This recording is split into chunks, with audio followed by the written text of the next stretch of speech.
दो जुड़वा देवरानी वाले ससुराल में रसोई। हे भगवान, मैं तो भूल ही गई कि राजीव को पनीर की भुर्जी खानी थी। अब इसके लिए अलग से टमाटर प्याज काटो। आंचल टोकरी के अंदर से प्याज टमाटर निकालती है और उन्हें काटने लगती है, तो वहीं दूसरी तरफ कढ़ाई में सब्जी के लिए लगा हुआ तड़का जल जाता है। क्या हो गया मेरे दिमाग को? आज फुल कर रखी थी मैंने, पूरा तड़का जल गया। अब दोबारा से तड़का बनाना पड़ेगा। आंचल अब सारा जला हुआ तड़का फेंक कर दोबारा से कढ़ाई में तड़का बनाती है कि तभी बाहर से आंचल की सास की आवाज आती है।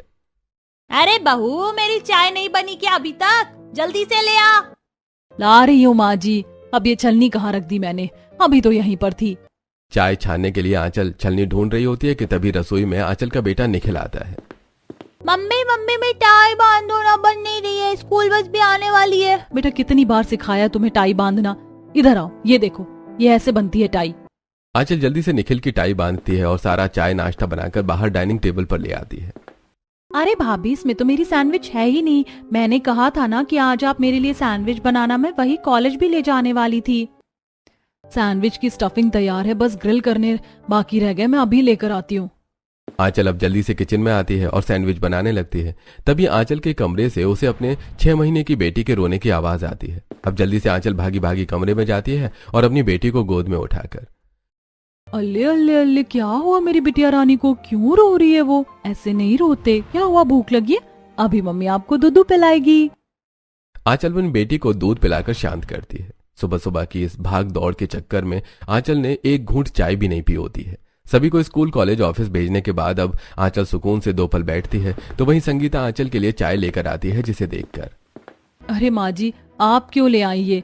मैं ले आती, वैसे ही आपके घुटनों में इतना दर्द रहता है। आप आराम करिए।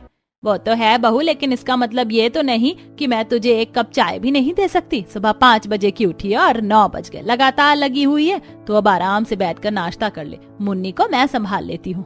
माँ जी, आपकी वजह से 2 पल के लिए ही सही, लेकिन थोड़ा सुकून तो मिलता है। बस आप मुन्नी को संभाल लीजिए, मैं जब तक घर का सारा काम कर लूंगी। संगीता अपनी पोती को खिलाती है, तो वहीं इसी बीच आंचल नाश्ता करके घर का सारा काम खत्म कर लेती है और अब अपनी बेटी को सुलाकर आंचल अलमारी में कपड़े सेट कर रही होती है। ये सूट की चुन्नी भी है, सलवार भी है, लेकिन ये सूट कहाँ है? अरे हाँ, याद आया, मैंने अंजलि को दिया था फिटिंग के लिए। अभी लेकर आती हूँ। आंचल अपने पड़ोस में रह रही अंजलि के घर जाती है, जो उसकी एक काफी अच्छी सहेली भी थी। आंचल जैसे ही घर के अंदर आती है तो देखती है कि अंजलि सोफे पर बैठी है। अरे अंजलि, कैसी हो तुम? वो मैं अपना पीला वाला सूट लेने के लिए आई थी, उसकी फिटिंग हो गई होगी ना अभी तक तो? अरे वो सूट, उसकी फिटिंग तो हो गई थी, लेकिन वो मेरी फ्रेंड को काफी पसंद आया था सूट, तो मैंने उसे दे दिया। ये क्या कह रही हो तुम? पता भी है वो सूट कितना महंगा था, पूरे 3000 का था, और तुमने उसे उठाकर अपनी फ्रेंड को दे दिया। अब उसकी सलवार और चुन्नी रखकर मैं अचार डालूंगी क्या? आंचल इतना बोल ही रही होती है कि तभी कमरे के अंदर से निकलकर अंजलि की जुड़वा बहन आती है। अरे आंचल, ये सुनैना है, तुझे पागल बना रही है। तेरा सूट तो मैंने प्रेस करके रखा हुआ है। सुनैना भी ना जब देखो शरारत ही करती रहती है। बस शक्ल से ही तुम दोनों जुड़वा बहनों, वरना हरकत है तो तुम्हारी बिल्कुल एक दूसरे से अलग। अंजलि अब सबके लिए शरबत बनाकर ले आती है और तीनों आराम से बैठकर बातें करते हुए शरबत पीती हैं। यार, तुम लोगों का सही है, मिल बांट कर सारे काम कर लेती हो, और एक मैं हूँ, अकेले ही सबको संभालना पड़ता है। मायके में भी सब मैं ही करती थी और ससुराल में भी। अरे तुम अपने देवर की शादी करवा दो ना, दोनों के दोनों सांड हो गए। कब उनके सर पर सहरा सजाओगी? हाँ, और नहीं तो क्या, इसी बहाने तुम्हारी देवरानी आ जाएगी और तुम्हारी भी मदद हो जाएगी। वैसे तुम दोनों तो सही बोल रही हो, दोनों की उम्र तो हो गई है शादी लायक। आज इस बारे में माँ जी से बात करती हूँ। कुछ देर में शाम हो जाती है। सभी लोग रात के खाने के लिए टेबल पर बैठे होते हैं, तो वहीं आंचल एक एक करके रोटियां सेक कर सबके लिए ला रही होती है। अरे अंजलि, इतनी धीरे धीरे रोटियां क्यों ला रही हो? थोड़ा जल्दी लेकर आओ, खाकर मुझे ऑफिस का बचा हुआ काम भी करना है। मम्मी, मेरी तो एक रोटी फिनिश भी हो गई। क्या करूँ, अकेली हूँ, टाइम तो लगेगा ना खाना देने में। कोई है जो मेरी मदद करवा सके? माँ जी, अब बस बहुत हो गया। मैंने तो सोच लिया है कि मैं अपने दोनों देवर की शादी करवाऊंगी। देवरानी आएगी तो कम से कम थोड़ा आराम तो मिलेगा मुझे। भला हमारी कोई उम्र है शादी करने की? हम तो इतनी जल्दी शादी नहीं करने वाले। क्या तुम लोगों को सलमान खान बनना है? शक्ल देखी है दोनों ने। तुम्हें कोई मिल जाए तो बड़ी बात है। बहू चिंता मत कर, मैंने बात कर रखी है 2 लोगों से। इस साल इनमें से किसी एक की तो होगी ही। संगीता की बात सुनकर आंचल थोड़ी खुश हो जाती है। आंचल को इस घर में बहू बनकर आए हुए 7 से 8 साल हो चुके थे और इन सालों में आंचल ने पूरे घर की जिम्मेदारी अकेले संभाल रखी थी। लेकिन अब दिन पर दिन बढ़ते काम की वजह से आंचल काफी ज्यादा थक जाया करती थी। ऐसे ही एक दिन 2 बाल्टी भरकर कपड़े धो लिए, फिर भी ढेर बाल्टी कपड़े बच रहे हैं। ये लोग कितने कपड़े बदलते हैं। अरे भाभी आप अकेले कपड़े धो रही हैं, लाइए मैं आपकी मदद कर देती हूँ। Thank you Monica. एक काम करो, तुम इस बाल्टी में सर्फ डाल दो, मैं तब तक ये बाकी धुले हुए कपड़े सुखा कर आती हूँ। आंचल धुले हुए कपड़ों की बाल्टी ले जाकर उन्हें छत पर सुखाने चली जाती है। तो वहीं जब आंचल नीचे आती है तो देखती है कि दूसरी रखी हुई कपड़ों की बाल्टी में ही मोनिका ने सर्फ डाल दिया है। और ये देखकर, अरे मोनिका, ये धुले कपड़े थे, ये थे गंदे कपड़े, तुमने तो मेरा काम बढ़ा दिया। एक काम करो, तुम जाकर पढ़ाई करो, ये काम तुम्हारे बस की नहीं है। मोनिका को भेजकर आंचल अब दोबारा से सारे कपड़े खंगालने पड़ते हैं और सारे कपड़े धोने के बाद वो घर की पूरी साफ सफाई करती है। आंचल के ऊपर घर से लेकर बाहर तक जिम्मेदारी थी, यहाँ तक कि राशन और सब्जी लाने का भी काम उसी का था। इसलिए वो अपना काम खत्म करके राशन लेने जाती है। अरे भाई साहब, ये तो पूरे 20 किलो का कट्टा हो गया। एक काम करिए, आप इन्हें आधा आधा कर दीजिए। इतना वजन उठाकर कैसे ले जाऊंगी? अरे बहन जी, अपने साथ एक देवर को लेकर आया करिए ना, अकेले आ जाती हैं रोज इतना सामान लेने के लिए। इसी तरह दिन गुजरने लगते हैं तो उधर संगीता भी अपने बेटों के लिए रिश्ते देखना शुरू कर देती है। ऐसे ही एक दिन, मूंग दाल का हलवा अंजलि को कितना पसंद है, काम करती हूँ उसके लिए भी ले जाती हूँ। एक कटोरी में आंचल अपना बनाया हुआ मूंग दाल का हलवा डालती है और सीधा अंजलि के घर ले जाती है। आंचल, तुम मेरे लिए मूंग दाल का हलवा बनाकर लेकर आई हो, ये तो मुझे बहुत पसंद है। देखते देखते अंजलि वो सारा मूंग दाल का हलवा खा जाती है कि तभी बाहर से उसकी जुड़वा बहन आती है और ये सब देखकर, अरे ये क्या आंचल, तुम्हें पता है मुझे मूंग दाल का हलवा कितना पसंद है और तुमने सारा हलवा सुनैना को खिला दिया। इसने कहा कि ये अंजलि है। हे भगवान, तुम दोनों को पहचानना तो सच में बहुत मुश्किल है। जुड़वा होने का असली फायदा तो मैंने उठा रखा है। वैसे इसमें 1 चम्मच हलवा बचा है, अगर तुझे खाना है तो तू खा सकती है, वरना मैं खा लूंगी। कोई बात नहीं अंजलि, अभी और हलवा रखा है, मैं तुम्हारे लिए एक्स्ट्रा ले आती हूँ। सुनैना और अंजलि के जुड़वा होने की वजह से आंचल को हमेशा उन्हें पहचानने में गलतफहमी हो जाया करती थी। इसी तरह समय गुजरता है और आज संगीता को उसके दोनों बेटे के लिए 2 जुड़वा बहनों का रिश्ता आता है। ये देख आंचल बहू, मुझे तो ये दोनों लड़कियां खूब पसंद आई हैं अपने राजीव और तरुण के लिए। माँ जी, दोनों सुंदर तो हैं, लेकिन दोनों जुड़वा बहन हैं, हम कैसे पहचानेंगे? आप पड़ोस वाली जुड़वा बहन सुनैना को ही देख लो, उनके घर वाले भी कंफ्यूज हो जाते हैं उन दोनों में। वो घर की बेटियां हैं इसीलिए थोड़ी मस्तीखोर हैं, लेकिन ये तो बहू होंगी, ये तो जिम्मेदार होंगी। उन पर और एक घर की 2 बहनें आएंगी तो लड़ेंगी भी नहीं।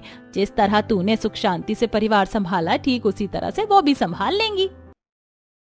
संगीता मैरिज ब्रोकर के थ्रू उन दोनों जुड़वा बहनें नम्रता और सिमरन के घर रिश्ता भेज देती हैं। वहीं दूसरी तरफ दोनों जुड़वा बहनों के घर में, ये क्या कर रही हो तुम? बार बार बॉल दीवार पर मत मारो, नीचे टीवी रखा हुआ है, अगर बॉल लग गया ना तो टीवी टूट जाएगा। मैं इतनी देर से खेल रही हूँ, अभी तक तो टीवी नहीं टूटा। सिमरन इतना बोल ही रही होती है कि तभी टीवी पर बॉल लग जाती है और टीवी टूट जाता है। और तभी वहां उनका छोटा भाई रोहन आता है और ये सब देखकर,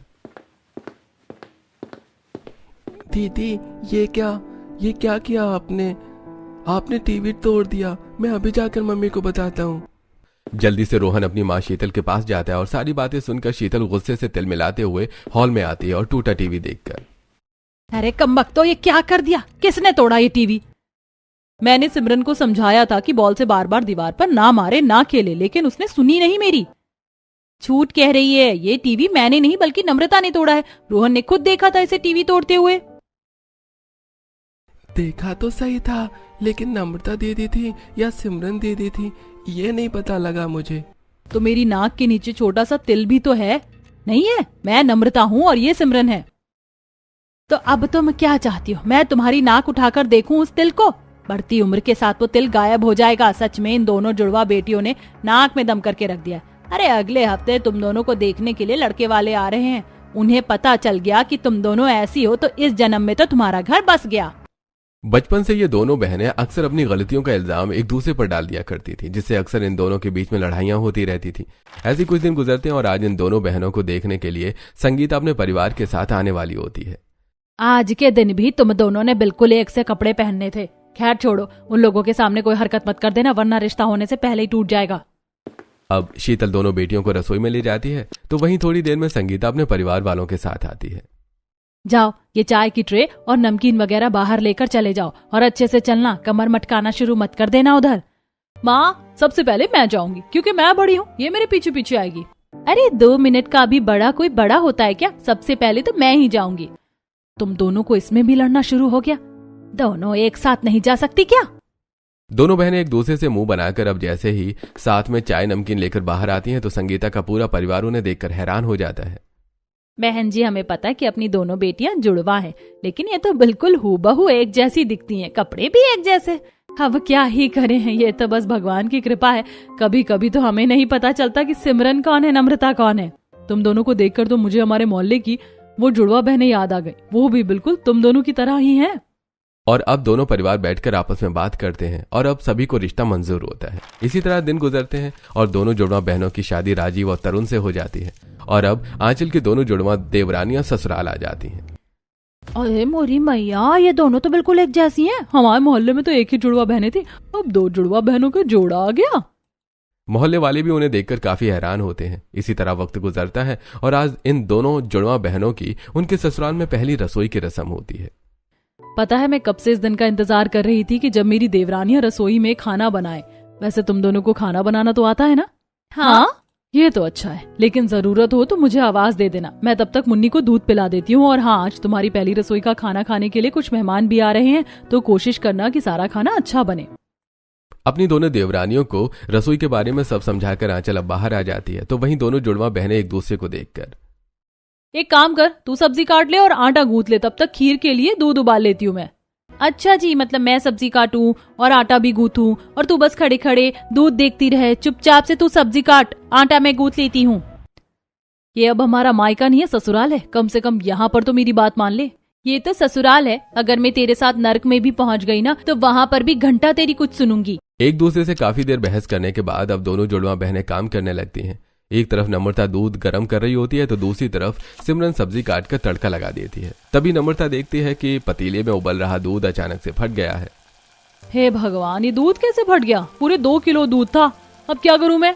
नम्रता इतना बोल ही रही होती है कि तभी उसकी नजर सिमरन की तरफ जाती है। सिमरन ने प्लेट में नींबू काट रखे हैं। ये देखकर नम्रता गुस्से से, अरे पागल औरत, ये क्या किया तूने? मुझे परेशान करने के चक्कर में दूध में नींबू डाल दिया। अरे इस दूध की खीर बननी थी, अब इस फटे दूध का क्या पनीर बनाऊं? सही कहती है माँ, तुझमें तो दिमाग नाम की चीज ही नहीं है। अरे ये नींबू मैंने सब्जी के लिए काटा था, ना कि दूध फाड़ने के लिए। दोनों बहनों में फिर से बहस हो जाती है। तभी बाहर मेहमान भी आने शुरू हो जाते हैं, जिसे देखकर जब आंचल रसोई में आती है तो देखती है कि उसकी दोनों जुड़वा देवरानियां लड़ रही हैं। तो वहीं दूसरी तरफ दूध फट चुका था तो गैस पर की सब्जी भी जल जाती है, जिसे देखकर आंचल, हे भगवान, ये सब क्या है? इधर सब्जी जल गई, दूध फट गया और तुम दोनों लड़ रही हो। बाहर मेहमान आने शुरू हो गए हैं। ये सब इसकी वजह से हुआ है। ये तो चाहती नहीं है कि मेरी पहली रसोई की रस्म अच्छे से हो।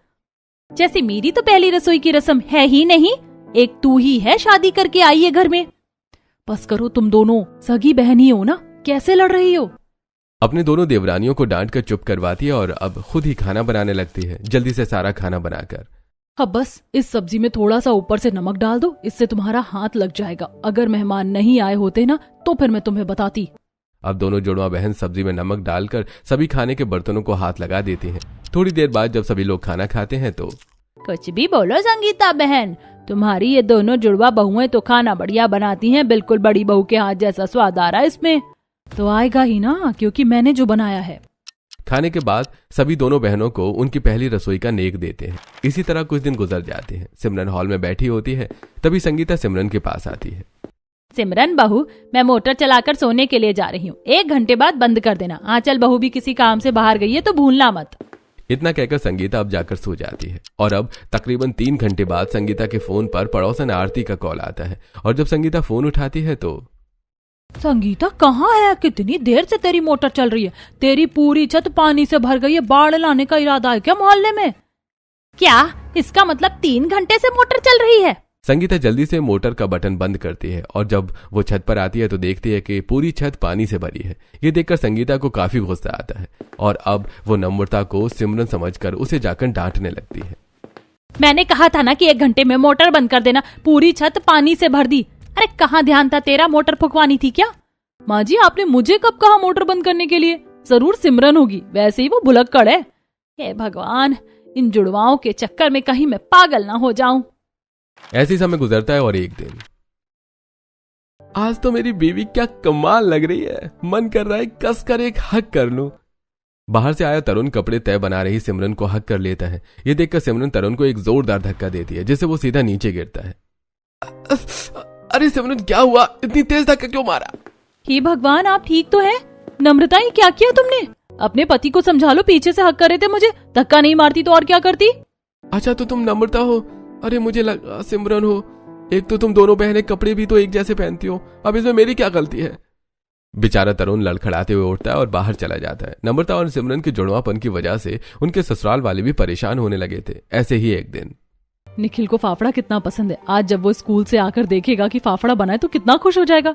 अरे वाह भाभी, आप फाफड़ा बना रही है। पता है मुझे फाफड़ा बहुत पसंद है। अपने कॉलेज टाइम पर मैंने काफी बनाया है फाफड़ा। मैं भी आपकी मदद करूं और साथ में जलेबी भी बना लेते हैं। यह सही रहेगा। चलो तो फिर जलेबी की तैयारी करो, मैं फाफड़ा बना लेती हूँ। वो मिलकर फाफड़ा और जलेबी बना लेते हैं। जब पूरा परिवार साथ में बैठकर गर्मा गर्म जलेबी और फाफड़ा खाता है तो अरे तुम तो हमेशा फाफड़ा ही बनाती थी, लेकिन आज तो जलेबी बन गई। मजा आ गया खाकर। कभी कभी इस तरह की अलग अलग चीज भी खाने में ट्राई करनी चाहिए। अपनी देवरानी की मदद से मैंने इतना बना लिया।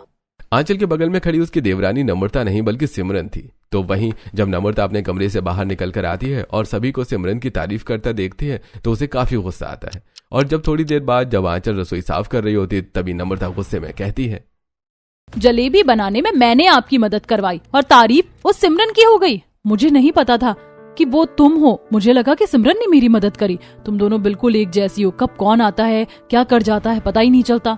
अब क्या फायदा, उसे तो जाकर मैं बताती हूँ। सिमरन नम्रता के पास जाती है और उस पर चिल्लाने लगती है। अक्सर छोटी छोटी चीजों को लेकर इन दोनों जुड़वा देवरानियों में बहस होता देखकर आंचल काफी परेशान हो जाया करती थी। ऐसे कुछ दिन बाद राजीव नम्रता के लिए गिफ्ट लेकर आया होता है। आज हम सब मूवी देखने के लिए जा रहे हैं, तो मैंने सोचा कि तुम्हारे लिए एक नई साड़ी ले आऊं, इसे ही पहनकर चलना। अरे मैं तो सिमरन हूँ, क्या फर्क पड़ता है ये साड़ी नम्रता पहने या सिमरन। सिमरन राजीव को कुछ नहीं कहती और साड़ी लेकर चली जाती है। तो वहीं नम्रता सिंपल साड़ी में तैयार होकर बाहर आती है। मैंने तुम्हें इतनी अच्छी साड़ी गिफ्ट की है और तुम ये सिंपल साड़ी पहनकर आ गई। तुमने कब मुझे साड़ी गिफ्ट करी? थोड़ी देर पहले लेकर आया था और तुमने खुश होकर ली भी थी। राजीव की बात सुनकर नम्रता सब समझ जाती है और सिमरन के कमरे में जाती है तो देखती है कि सिमरन नई साड़ी पहनकर अच्छे से तैयार हो रही है। साड़ी मेरे पति मेरे लिए लेकर आए थे, तूने कैसे पहनी? तू बता नहीं सकती थी कि तू सिमरन है, नम्रता नहीं? याद है जब बर्थडे के दिन मुझे वो पिंक वाली फ्रॉक पसंद आई थी, लेकिन तूने लड़कर उसे मुझसे कैसे छीन ली थी? अरे भाई क्या हुआ, क्यों लड़ रहे हो दोनों? जब देखो बहस करनी होती है तुम दोनों को तो। अरे बस भी करो, मूवी के लिए लेट हो रहे हैं। जैसे तैसे आंचल अपनी दोनों देवरानियों को चुप करवाती है, लेकिन वो जानती थी कि उसकी दोनों देवरानियों का रोज का ही है। ऐसे ही एक दिन जब दोनों बहनें पास के मार्केट में गई होती हैं तो कितना सुंदर लग रहा है, सिर्फ 50 रुपए का है, ले लेती हूँ। नम्रता जब पैसे देने के लिए अपना बैग खोलती है तो देखती है कि उसमें 500 का नोट है और दुकान वाले के पास खुला नहीं है। ये देखकर नम्रता दूसरी दुकान पर खुले पैसे लेने के लिए जाती है। तो वहीं सिमरन बाकी का सामान खरीद कर उसी दुकान पर आती है। ये वाला कड़ा कितना अच्छा लग रहा है भैया, कितने का है ये? अरे मैडम अभी तो आप लेकर गई, ये बोल करके पैसे खुले करवा कर ला रही हूँ। मैं कब गई, मैं तो अभी आई हूँ। अरे ओ चोरनी, अभी तो मेरा कड़ा लेकर गई थी और ये वापस आ गई। चलो पैसे निकाल। भाई साहब मैं लेकर गई थी, ये तो मेरी जुड़वा बहन है, ये लीजिए आपके पैसे। तेरी वजह से इस दुकान वाले ने मुझे चोर नहीं बोला, बता नहीं सकती थी मुझे। दोनों ही बहन मार्केट में लड़ना शुरू हो जाती हैं, जिसे उनकी एक पड़ोसन प्रेरणा देख लेती है और घर आकर सारी बात आंचल को बताती है, जिसे सुनकर इन दोनों की वजह से परेशान हो गई हूँ। घर तो घर, अब बाहर के लोग से सुनना पड़ रहा है मुझे।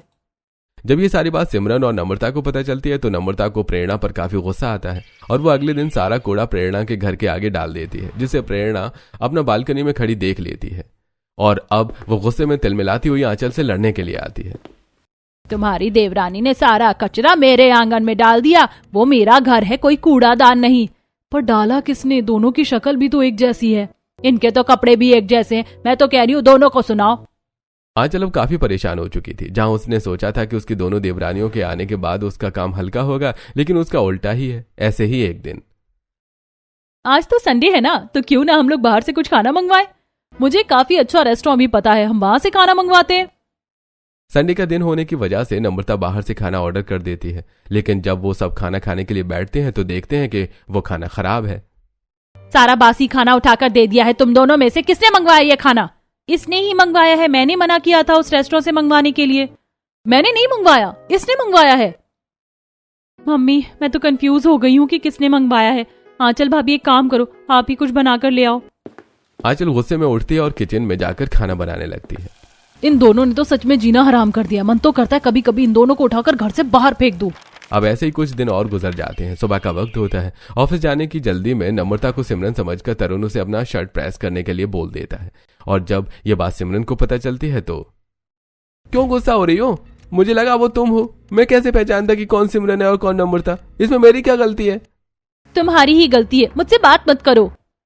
तरुण सिमरन को मनाता रह जाता है, लेकिन वो तरुण की एक नहीं सुनती, और ऐसे ही अब कुछ दिन और गुजर जाते हैं। संगीता आज अपनी दोनों छोटी बहू को लेकर पड़ोस में रहने वाली जुड़वा बहनें अंजलि और सुनैना के घर जाती है। अरे संगीता आंटी आप, और आज तो सिमरन और नम्रता भी आई हैं। ऐसे ही आ गए, सोचा तुमसे आकर मिलने। वैसे पता है तुम्हें, नम्रता और सिमरन ये काफी अच्छे कपड़े सिलती हैं। तुम कोई भी डिजाइन बता दो, वैसे डिजाइन में सिल देती हैं। अरे आंटी वो तो अंजलि करती है, मैं तो सुनैना हूँ। मेरी बहन जितना टैलेंटेड कोई नहीं है दुनिया में। हमेशा ही दोनों बहनें एक दूसरे की तारीफें करती रहती है। लड़ाई झगड़ा तो इनमें नाम का भी नहीं है। सुनैना और अंजलि की इतनी तारीफ सुनकर नम्रता और सिमरन भी थोड़ी हैरान होती हैं। ऐसे ही हफ्ता भर गुजरता है और आज दोनों देवरानियां अपनी जेठानी के साथ पास के मार्केट में आई होती हैं। तभी वो देखती हैं कि सुनैना और अंजलि की एक ठेले वाले से लड़ाई हो रही है।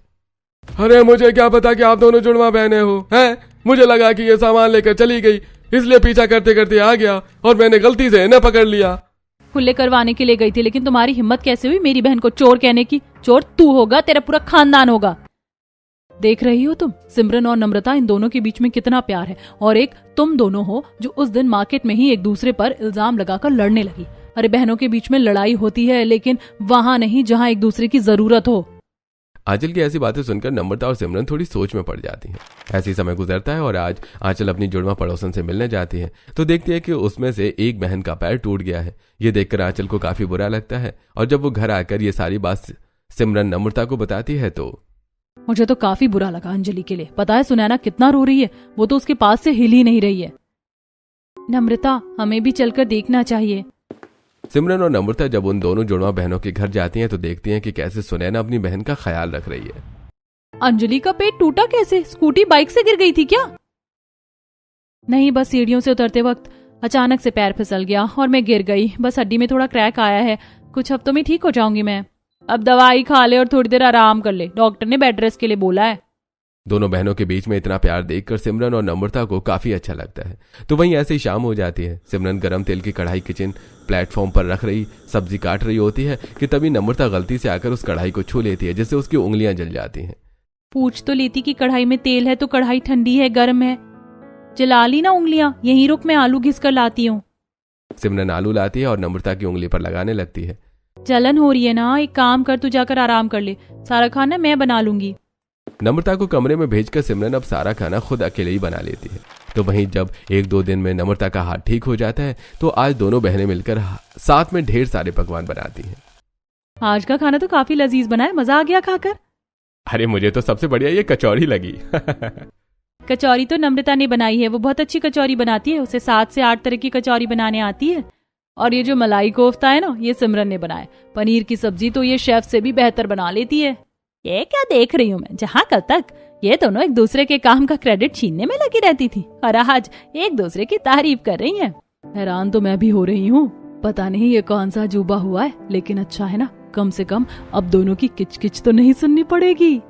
खाना बनाने के बाद दोनों बहनें मिलकर किचन में साफ करती हैं, जिसे देखकर आंचल को काफी अच्छा लगता है। और अब उस दिन के बाद से दोनों बहनों की लड़ाइयां तो खत्म नहीं होती। जहां उन्हें एक दूसरे को समझना चाहिए वो वहां समझती हैं, तो वहीं अब अपनी जेठानी के साथ घर के कामकाज भी करवाती हैं, जिससे किसी को कोई परेशानी न हो। लेकिन आंचल काफी ज्यादा खुश थी।